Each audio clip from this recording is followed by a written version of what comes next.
Avner was born in Russia back in 1851. Nearly 100 rabbis in the family he was from. Went to Vilna for Yeshiva, but it didn't quite pan out. Never got his smicha, cause he always had some doubts. But he knew that he loved Minda, she was quite a sight to see, though dressed as modestly as a young redhead could be. The sleeves of her blue shirt hung low, long past her elbows, with her black skirt flowing, showing off only her toes. They went under the chuppah around the age of 25. Soon they had 6 kids, working hard just to survive. Avner was a learned man, brilliant and always eager to educate the children. But since teachers' pay was meager, he was also a mashgiach, making sure the kosher meat was clearly marked so the Jews knew what they could eat. And while Minda raised the kids on the side, she earned a bit by selling all the mittens, gloves, and socks that she could knit. She kept a kosher kitchen with 4 different sets of dishes, all Yiddish, cooking up gefilte fishes and knishes. And though she was a working mom, she still found time to pray, davening from her sitter each and every single day. She wished her sons would carry on with their Jewish tradition, for she was well aware of their dangerous position. In Russia, military service then was mandatory, and when a man turned 20, he'd be drafted, end of story. 'Cause if you were conscripted in the army of the Tsar, you'd be gone for 15 years, forced to live afar. They'd choose young men at random, no one could refuse, and very few ever returned to be observant Jews.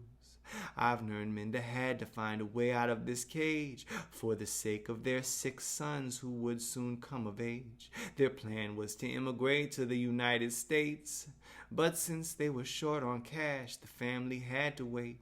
So Avner left his wife and kids and sailed across the sea, hoping he'd make enough to bring the rest of his family. Wretched, tired, and poor, he came ashore in Baltimore and started working harder than he ever had before.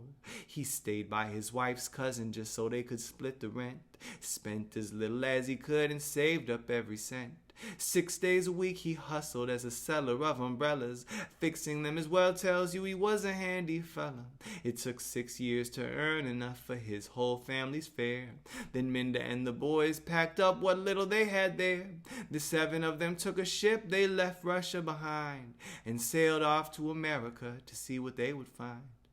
Avner was so excited when they finally reunited, and when Minda saw her husband, she was also quite delighted. After being separated for about 6 years too many, they made up for lost time, and soon Minda gave birth to Jenny, a testament to the love of her father and mother.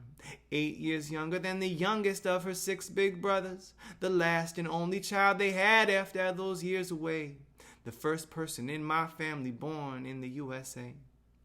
She was my great-grandma. Her son was my grandpa Sam. His daughter is my mother Sue, and so now here I am, the 4th generation to be born in this great nation. But only God knows where I'd be if not for immigration. Over 100 years ago, my family crossed the sea, dreaming there'd be a better life in this land of the free. Like so many before them, they were forced to flee, to escape from violence, prejudice, and poverty. Nearly every American shares the same story. Almost all of us come from some immigrant family. So when we see a foreigner arrive in this country, the very least that we can do is show some empathy.